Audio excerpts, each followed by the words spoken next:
बिस्मिल्लाहिर्रहमानिर्रहीम। आसमान से गिरने वाली बर्फ़ को अंग्रेज़ी ज़बान में स्नो कहा जाता है। जब ये स्नो ज़मीन पर जमने लगती है तो आइस कहलाती है और यहीं से एक ग्लेशियर की पैदाइश का अमल शुरू होता है। इस आइस के रफ्ता रफ्ता तह दर तह जमने से ग्लेशियर तरतीब पाते हैं। ये इर्तिकाई अमल चंद सालों से लेकर हज़ारों नहीं बल्कि लाखों सालों पर मुहित हो सकता है। रफ्ता रफ्ता ऊपर वाली लेयर्स या तहें नीचे वाली लेयर्स पर प्रेशर डेवलप करने लगती हैं, जिसके बायस नीचे वाली लेयर्स ज़्यादा डेंस और मजबूत होने लगती हैं। इस तरह ग्लेशियर्स की मजबूती रफ्ता रफ्ता बढ़ती चली जाती है। वक्त गुजरने के साथ साथ आइस की नई लेयर्स जमती चली जाती हैं और ग्लेशियर पहले से ज़्यादा मजबूत और देओहेकल होने लगते हैं। ग्लेशियर्स को ज़्यादा बेहतर अंदाज में समझने के लिए इस मजमून को मुख्तलिफ पॉइंट्स में तकसीम किया गया है, जिनमें कुर्रा अर्ज़ पर पानी की तकसीम, ग्लेशियर्स और हमारी ज़मीन, ग्लेशियर्स के रंग, ग्लेशियर्स की हरकत और रफ्तार और ग्लेशियर्स की मॉर्फोलॉजी जैसे अहम नुकात शामिल हैं।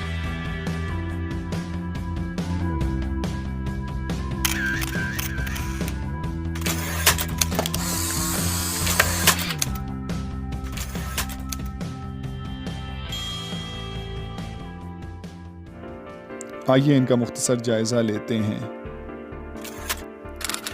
नंबर 1, कुर्रा अर्ज़ पर पानी की तकसीम। USGS यानी यूनाइटेड स्टेट्स जियोलॉजिकल सर्वे के मुताबिक कुदरत ने हमारी कुर्रा अर्ज़ पर पानी की तकसीम एक ख़ास और मतवाज़न अंदाज में रखी है। कुर्रा अर्ज़ पर यह पानी का तवाज़ुन एक ख़ास वाटर साइकिल के ज़रिए कायम है, मगर इंसानी अमल दखल से ये तवाज़ुन रफ्ता रफ्ता बिगड़ता जा रहा है, जिसकी तफसीलात आगे चलकर बयान करेंगे। आइए ज़मीन पर पानी की तकसीम का जायज़ा लेते हैं। 97.2% पानी तमाम छोटे बड़े समंदरों में मौजूद है, जो कुर्रा अर्ज़ के सबसे बड़े पानी के ज़खायर हैं।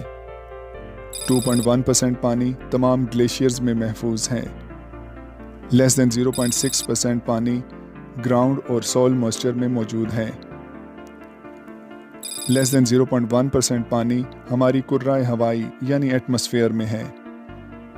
लेस दैन 0.1% पानी तमाम दरियाओं और झीलों में है।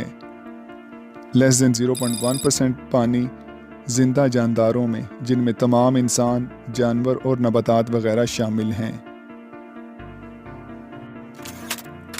नंबर 2, ग्लेशियर्स और कुर्रा अर्ज़। दुनिया के कुल रकबे का तकरीबन 10% हिस्सा अंटार्कटिका और ग्रीनलैंड पर मुश्तमिल है, जो ग्लेशियल आइस से ढका हुआ है। यहाँ इस खित्ते में हर जगह बर्फ़ की हुक्मरानी है।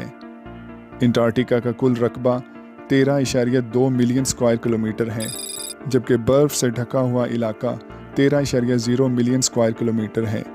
यानी अंटार्कटिका का 98% रकबा बर्फ़ से ढका हुआ है। इस ग्लेशियल आइस की एवरेज थिकनेस तकरीबन 7,000 फीट है। दुनिया भर में मौजूद ग्लेशियल आइस का अगर जायज़ा लिया जाए तो 91% अंटार्कटिका और 8% ग्रीनलैंड में मिलती है। यानी दुनिया की 99% ग्लेशियल आइस इन दोनों खित्तों यानी अंटार्कटिका और ग्रीनलैंड में पाई जाती है। बाकी मादा 1% पूरी दुनिया के ग्लेशियर्स में पाई जाती है, जिन्हें नॉन पोलर ग्लेशियर्स कहा जाता है। ये नॉन पोलर ग्लेशियर्स दुनिया के 50 से ज़ायद ममालिक में पाए जाते हैं, जो मुख्तलिफ पहाड़ी सिलसिलों में मौजूद हैं। चूँकि ये ग्लेशियर्स कुतबैन या पोल्स पर मौजूद नहीं, इसलिए इन्हें नॉन पोलर ग्लेशियर्स कहा जाता है। नंबर 3, ग्लेशियर्स के रंग। ग्लेशियर्स आमतौर पर सफ़ेद नज़र आते हैं, मगर बहुत से ग्लेशियर्स हल्के नीले रंग में भी मिलते हैं। ये नीले क्यों दिखाई देते हैं? आइए इसकी वजह जानने की कोशिश करते हैं। पानी के मॉलिक्यूल्स मुख्तलिफ रंगों को जज्ब करने की सलाहियत रखते हैं। सफ़ेद रोशनी में मौजूद मुख्तलिफ रंग मुख्तलिफ जज्बियत रखते हैं, यानी कुछ रंग ज़्यादा जज्ब होने की सलाहियत रखते हैं और कुछ कम। जैसे सुर्ख रंग। सुर्ख रंग की वेव लेंथ्स लॉन्ग होती हैं, जिसके बायस ये ज़्यादा डीप पेनिट्रेशन का हामिल होता है। इसके बरक्स नीले रंग की वेव लेंथ्स शॉर्ट होती हैं, जिसके बायस नीला रंग ज़्यादा डीप पेनिट्रेशन का हामिल नहीं होता। यही वजह है कि नीला रंग मुकम्मल तौर पर जज्ब नहीं हो पाता और नतीजतन रिफ्लेक्ट हो जाता है, और इसी रिफ्लेक्शन के बायस ग्लेशियर्स हमें हल्के नीलगू दिखाई देते हैं। इस नीले रंग की दूसरी वजह हम ऑलरेडी जानते हैं, आइए इसे भी समझने की कोशिश करते हैं। जैसा कि हम जानते हैं कि ग्लेशियर्स आइस की मुख्तलिफ लेयर से मिलकर बनते हैं। ऊपर वाली लेयर्स के प्रेशर और वेट की वजह से नीचे वाली लेयर्स पर बहुत ज़्यादा प्रेशर डेवलप हो जाता है, जिसके बायस ये नीचे वाली लेयर्स ज़्यादा ठोस या हाईली डेंस हो जाती हैं।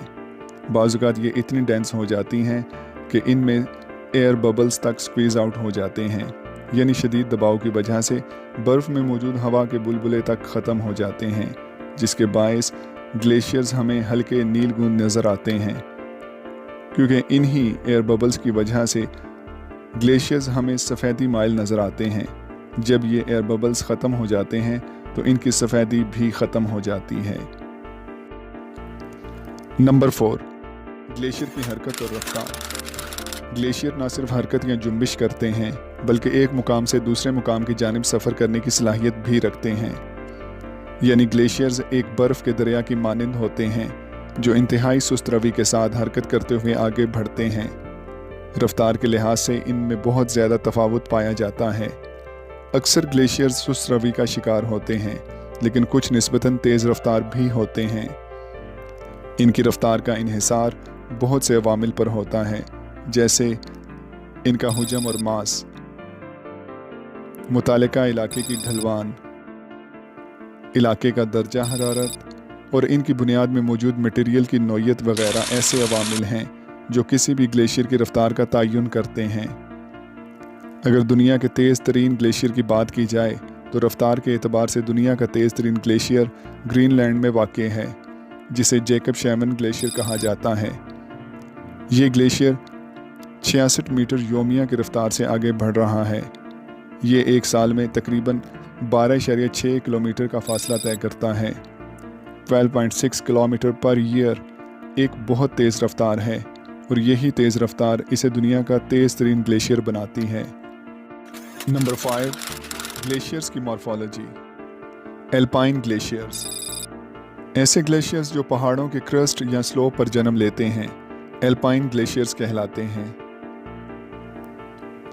वैली ग्लेशियर्स, ऐसे ग्लेशियर्स जो पहाड़ों की वादियों यानी वैलीज को फिल करते हैं, वैली ग्लेशियर्स कहलाते हैं। इन ग्लेशियर्स को एल्पाइन ग्लेशियर या माउंटेन ग्लेशियर भी कहा जाता है। आइस कैप, ऐसी लार्ज ग्लेशियल बॉडी जो 50,000 मुरब्बा किलोमीटर से कम रकबे पर मुहित हो, आइस कैप कहलाती है। आइस शीट, ऐसी लार्ज ग्लेशियल बॉडी जो 50,000 मुरब्बा किलोमीटर से ज़्यादा रकबे पर मुहित हो, आइस शीट कहलाती है। चूँकि आइस शीट्स एक वसी और अरीज़ इलाके पर मुहित होती हैं, इसलिए इन्हें कॉन्टिनेंटल ग्लेशियर्स भी कहा जाता है। आइस शेल्व्स, आइस शीट के कुछ हिस्से इस कदर बड़े हो जाते हैं कि वो आगे बढ़कर ठंडे यख बस्ता पानियों में दाखिल हो जाते हैं। ऐसे हिस्से जो आगे बढ़कर पानी में दाखिल हो जाते हैं आइस शेल्व्स कहलाते हैं। आइसबर्ग्स, समंदर में तैरते हुए बड़े बड़े बर्फ के टुकड़े आइसबर्ग कहलाते हैं। ये आइसबर्ग दरअसल ग्लेशियर्स के टूटे हुए वो हिस्से हैं जो टूटकर पानी में तैरने लगते हैं। ग्लेशियर्स का टॉपिक एक वसी और अरीज़ मौजू है जिसे एक एपिसोड में मुक़य्यद करना नामुमकिन है।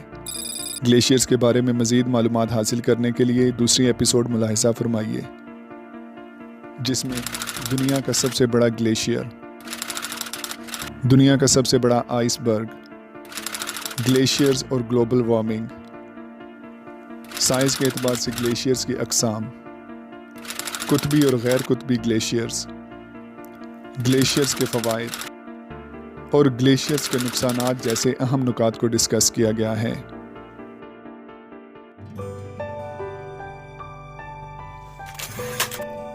अगर आप इस तरह की मज़ीद वीडियोज़ मुलाहिज़ा करना चाहते हैं तो सब्सक्राइब करने के साथ साथ बेल आइकन को ज़रूर प्रेस करें ताकि नई आने वाली वीडियोज़ बर वक्त और बिला तातुल आप तक पहुँच सकें। जज़ाकुमुल्लाह खैर।